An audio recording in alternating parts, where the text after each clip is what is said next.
El secreto del faro silencioso. Elara, una joven bibliotecaria con gafas redondas y el cabello recogido en un moño, se había ofrecido voluntaria para el puesto más solitario que pudo encontrar. Guardiana de la biblioteca de un antiguo faro en una remota costa. Amaba el silencio, el olor a sal y papel viejo. La biblioteca del faro era un laberinto de estanterías de caoba oscura, llenas de volúmenes que habían pertenecido a marineros, fareros y visitantes olvidados. Elara pasaba sus días catalogando, limpiando y, sobre todo, leyendo. Un día, mientras desempolvaba una colección de diarios de navegación, encontró algo peculiar. En las páginas de un viejo cuaderno de bitácora, entre descripciones de tormentas y avistamientos de ballenas, había un dibujo a carboncillo de una figura sombría en la torre del faro. Al principio, lo descartó como la fantasía de un marinero aburrido, pero luego, en un libro de poesía, encontró una flor seca prensada entre las páginas, junto a una nota apenas legible que decía: «No estoy solo». Un escalofrío le recorrió la espalda. Los descubrimientos se hicieron más frecuentes. En un libro de botánica, una receta para un veneno. En una novela de amor, una carta de despedida desgarradora. Cada libro parecía contener un fragmento de una historia, un secreto de los antiguos habitantes del faro. Una noche de tormenta, mientras el viento aullaba y la lluvia golpeaba las ventanas, Elara escuchó un susurro. Venía de la estantería más antigua, donde los libros estaban encuadernados en cuero gastado. Era una voz suave, melancólica, que parecía llamarla. Con el corazón latiéndole con fuerza, Elara se acercó. Un libro en particular, sin título visible, parecía vibrar con una energía tenue. Lo tomó, y al abrirlo las páginas estaban en blanco, pero el susurro se hizo más claro, como si el propio libro hablara. El susurro le contó una historia. No era una historia de terror, sino de soledad. De un farero que había perdido a su familia en el mar y había volcado su dolor en los libros, dejando fragmentos de su alma en cada uno.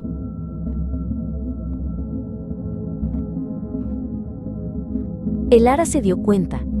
No estaba sola. El espíritu del farero, o quizás su memoria, habitaba la biblioteca, custodiando sus secretos.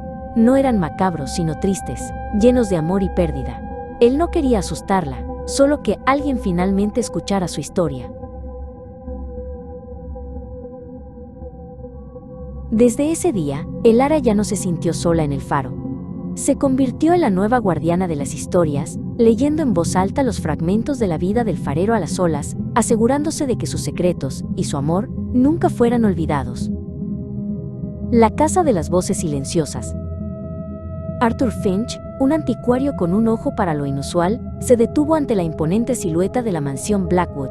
A su lado, Elara Vance, su joven asistente, miraba con una mezcla de escepticismo y aprensión. «Dicen que las voces aquí te quitan el alma, Arthur», susurró Elara, el viento frío arrancando las palabras de sus labios. Arthur solo sonrió, ajustándose las gafas. «Tonterías, Elara. Solo son historias para asustar a los niños.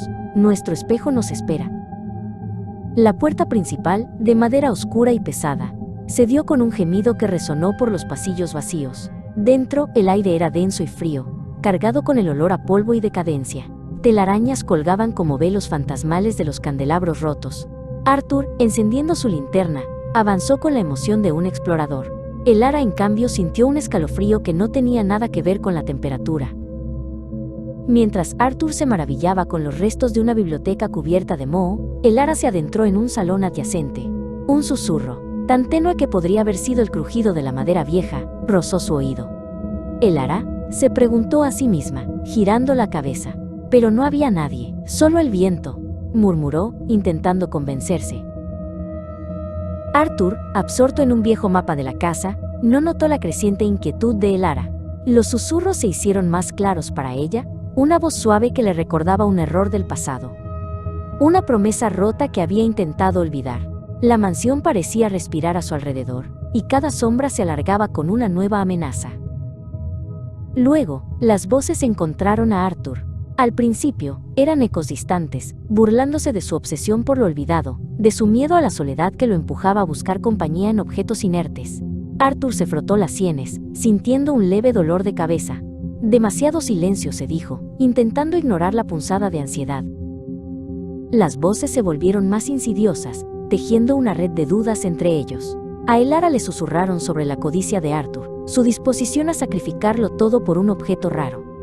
A Arthur le hablaron de la falta de lealtad de Elara, su anhelo de escapar de su sombra. Elara miró a Arthur con ojos nuevos, una semilla de desconfianza plantada en su mente. La tensión creció hasta convertirse en una discusión amarga. Las palabras que se lanzaban el uno al otro no eran suyas, sino ecos distorsionados de los susurros. La mansión se regocijaba, sus paredes vibrando con su discordia. Se dieron cuenta, con un horror creciente, de que las voces conocían sus secretos más íntimos. Finalmente, llegaron a la habitación más profunda de la casa. En el centro, sobre un pedestal, se alzaba el espejo.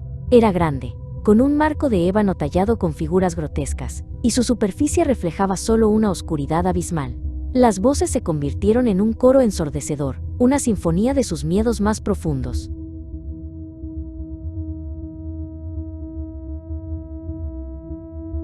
Fue entonces cuando la verdad se reveló, no como una voz, sino como una certeza helada. Las voces no solo conocían sus miedos, los creaban. Eran parásitos de la mente, sembrando la duda, la paranoia y el terror para cosechar la locura. Elara sintió su propia mente deshilacharse, la realidad distorsionándose en un torbellino de acusaciones y arrepentimientos.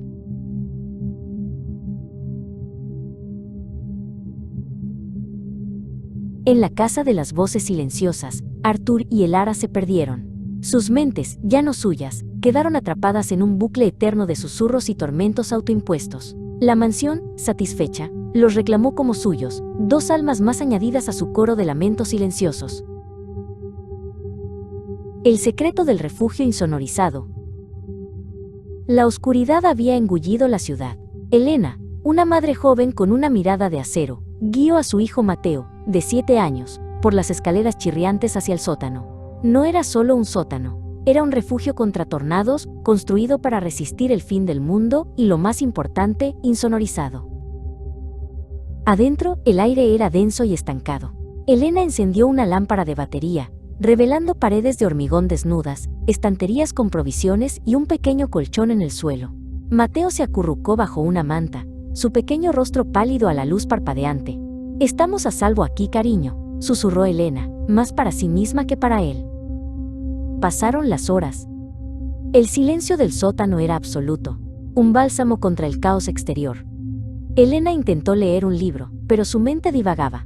De repente, un rasguño, fino, apenas perceptible, como una rama rozando una ventana. Pero no había ventanas. Se tensó, escuchando. Nada. Debió ser su imaginación, el estrés. Cerró los ojos, intentando calmarse. Entonces, de nuevo, más claro esta vez. Un rasguño, seguido de un golpe suave. Venía de la pared más alejada, la que daba a la tierra. Mateo se revolvió en su sueño, ajeno. Elena se levantó lentamente, cada músculo tenso.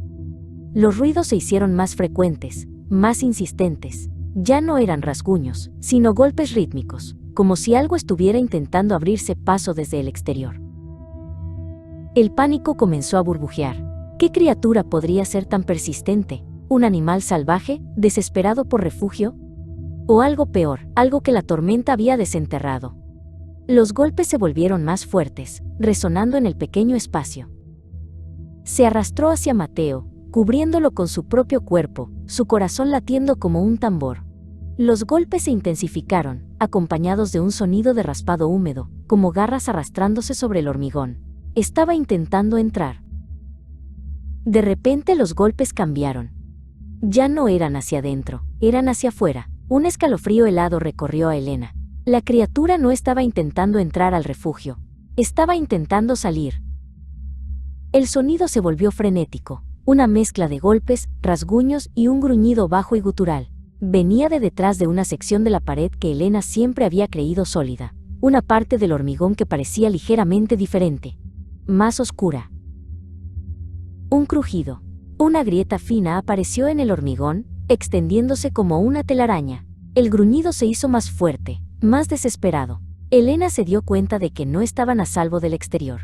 Estaban atrapados con lo que el refugio había estado conteniendo todo este tiempo. Y quería salir. El eco olvidado. Lyra, una exploradora de cuevas con años de experiencia, se adentró en la oscuridad insondeable de la caverna del eco olvidado. Kael, su compañero de equipo, la seguía de cerca, sus linternas cortando la penumbra como espadas de luz. Era una expedición arriesgada, en busca de lo inexplorado, lo que nadie más había visto. De repente, un destello. No era la luz de sus cascos, sino un resplandor suave y pulsante que venía de una fisura en la roca. Lyra se acercó, el corazón latiéndole con una mezcla de emoción y cautela. Allí, incrustado en la pared, había un mineral nunca antes visto, emitiendo una luz bioluminiscente. Kael se unió a ella, sus ojos reflejando el brillo etéreo del mineral. La luz era hipnotizante, una sinfonía silenciosa de colores que danzaban en las profundidades de la caverna. Era hermoso, más allá de cualquier descripción. A medida que la luz se intensificaba, una extraña sensación comenzó a envolverlos. No era frío ni calor, sino una especie de eco en sus mentes. Lyra sintió un repentino y vívido recuerdo de un bosque antiguo, un lugar que nunca había visitado, con árboles tan altos que tocaban las nubes. Kael se tambaleó, apoyándose en la roca. Vio un océano infinito, con criaturas marinas gigantes que nadaban en las profundidades abisales. Lyra, dijo con voz temblorosa, acabo de ver algo, que no es mío. Lyra, asintió, su propio recuerdo aún vívido. Se dieron cuenta de que la luz no solo iluminaba la cueva, sino que también parecía alimentarse de algo. Una fría comprensión los golpeó. La luz estaba extrayendo memorias, no solo las suyas, sino memorias antiguas, vastas y ajenas. Los recuerdos se volvieron más oscuros, fragmentos de un tiempo inimaginable. Vieron sombras colosales moviéndose en la oscuridad primordial, susurros de lenguas olvidadas y una sensación de terror que no pertenecía a ninguna criatura conocida. Kael sintió un escalofrío que le heló la sangre. Imágenes de mundos desolados y seres de una geometría imposible llenaron su mente. Era un horror cósmico, una verdad que la mente humana no estaba destinada a comprender, pero la luz los envolvía, una marea imparable de recuerdos ajenos. El eco del Mycelium. Mateo, un biólogo con una pasión por lo insólito, llegó a la remota granja de El Susurro del Roble. Su misión, estudiar un hongo raro, el Mycelium memoriam, que se decía que solo crecía en los bosques ancestrales de la región. Los lugareños, con miradas de advertencia, le habían dicho que se mantuviera alejado de los árboles, pero Mateo, impulsado por la ciencia, lo ignoró. Instaló su laboratorio improvisado en un cobertizo viejo, rodeado de frascos, microscopios y libros. Cada día, se adentraba más en el bosque, buscando el elusivo hongo. El aire era denso, húmedo, y un silencio inusual envolvía los árboles, casi como si estuvieran conteniendo la respiración. Finalmente, lo encontró. En la base de un roble centenario, un grupo de hongos de un color púrpura oscuro brillaba con una luz tenue. Eran extraños, hermosos y, para Mateo, la clave de un descubrimiento sin precedentes. Recogió cuidadosamente algunas muestras, sintiendo una extraña pulsada de emoción. De vuelta en su laboratorio, Mateo comenzó a analizar el Mycelium memoriam. Bajo el microscopio, las esporas parecían bailar, formando patrones complejos y cambiantes. Mientras las estudiaba, una sutil sensación de familiaridad lo invadió, como si ya hubiera visto esos patrones antes. Los días se convirtieron en semanas. Mateo se sentía cada vez más absorto en su investigación. Empezó a tener sueños vívidos y extraños, recuerdos que no eran suyos, fragmentos de vidas ajenas, susurros de nombres desconocidos. Despertaba sintiéndose desorientado, con una extraña sensación de vacío. Un día, mientras paseaba por el pueblo, notó algo peculiar. Los habitantes se movían con una lentitud extraña, sus ojos vacíos, sus conversaciones repetitivas. Parecían cáscaras de lo que alguna vez fueron, sus identidades desvaneciéndose. La advertencia de los lugareños resonó en su mente. Volvió corriendo a su laboratorio, el corazón latiéndole con fuerza. Revisó sus notas, sus muestras. El Mycelium memoriam no era solo un hongo raro, era un parásito neurológico. Absorbía los recuerdos, la esencia misma de la identidad, dejando solo un eco. La verdad lo golpeó con la fuerza de un rayo. El pueblo entero, sus habitantes, incluso los árboles, eran parte de un vasto organismo fúngico. Las raíces del Mycelium memoriam se extendían bajo la tierra, conectando todo, absorbiendo todo. Sintió un hormigueo en su propia mente, una invasión silenciosa. Los recuerdos ajenos se volvieron más fuertes, mezclándose con los suyos. Vio la vida de un campesino, la risa de una niña, el amor de una pareja. Eran hermosos, pero no eran suyos, y estaban borrando quién era él. La mente de Mateo se desdibujaba, su identidad se disolvía en el vasto mar de memorias del hongo. Ya no era Mateo el biólogo, era un eco más en el coro silencioso del Mycelium Memoriam, una parte del bosque que respiraba, absorbía y olvidaba.